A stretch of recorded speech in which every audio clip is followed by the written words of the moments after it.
Alright guys, I kind of started a little bit of this, but one of you guys asked me in the sessions to do number 3 on the practice test.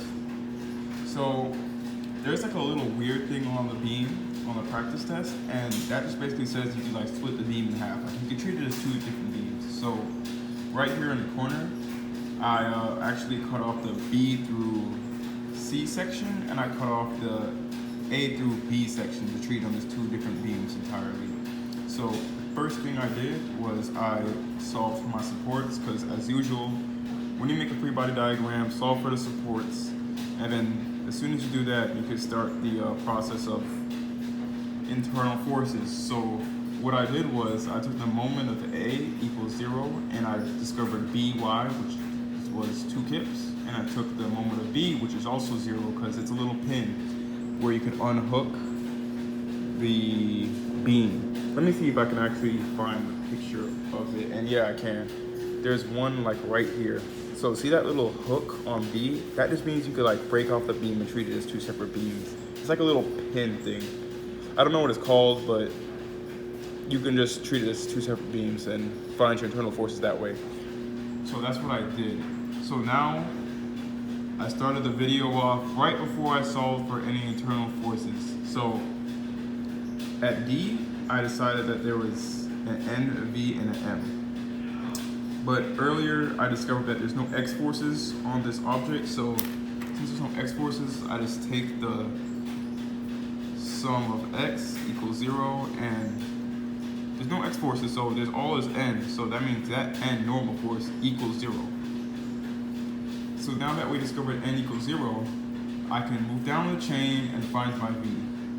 So what I'm gonna do is this case, remember, for V, it's like trying to cut the beam in half, right? Like just trying to tear off this part of the beam. So what I did was I am now looking for my Fy, because that's the force that's tearing the beam. So what I'm going to do is I'm going to label all my forces, minus 5 kips down, and I'm just assuming V is up. I don't know that V is up right now. So my AY force that I found earlier was 3 kips.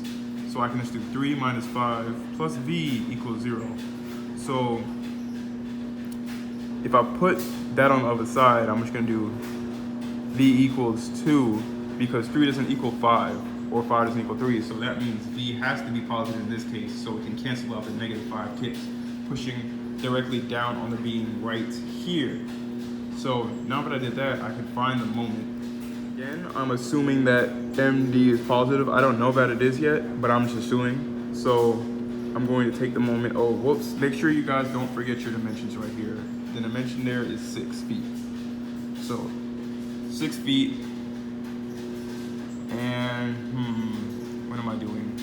Oh, I'm finding the moment. So plus 6, because of that 6 kip per foot force up there. And I also gotta add the moment that AY makes, which is clockwise. So minus 3 times 6, which equals 0. So MD plus 6 minus 18 equals 0. So I can just bring this other stuff around the side. Negative 12. So that's the moment. It's negative 12 for MD. But if it's negative, you can just make sure that on test, just put clockwise so you don't lose any points. All right, so now that we found that, we can proceed to the other half of the beam, which is the BC section, where you want to take the moment of E, and I'll be right back. So I started cutting off the beam. And as you can see, that point is actually in the middle of the load. So when you cut it in half, you have to like take part of the load with it. So you have to take half of the load with it. The load's still gonna be the same, like uniform, but the only thing that's changing is the distance. So now all we have to do is, this is B. Now all we have to do is do the same thing, find our N, V, and M. Well, for this question, there is no N, because again, there's no X forces. So if there's no X forces, that means N is like not there, because N is trying to either pull the beam or push it down in compression. So right now, we can just use our same Fx or Fy forces to solve for Vy. So right now, I'm using my Fy because shit, hold on, give me a second. My brain's not working. Because V is a Y force in this case. I don't know why that took so long. So I'm just gonna try to solve for V. And B was 2 kips like we found earlier, so -2. And you also gotta find the load force by taking the area, so minus, oh whoops, this is a plus. Also, my bad guys, I don't have my stand. I kind of lost my stand. I usually put my phone on. -4 times 1.5, what is that? Whatever that is. And you can solve for V like that by plugging whatever that is in the calculator. I think it's like 5. I'm just gonna assume it's a number. Let me think and try to do this in my head. Okay, so I got V as, what, -8? That basically solves this problem right now. All there left is to do the moment, but I'm just gonna leave you guys do the moment. All I know is the answer for this is, the moment was, let me see, it was like -20 when I last found it. It was actually 4 times 2, because here 2 plus Vy4.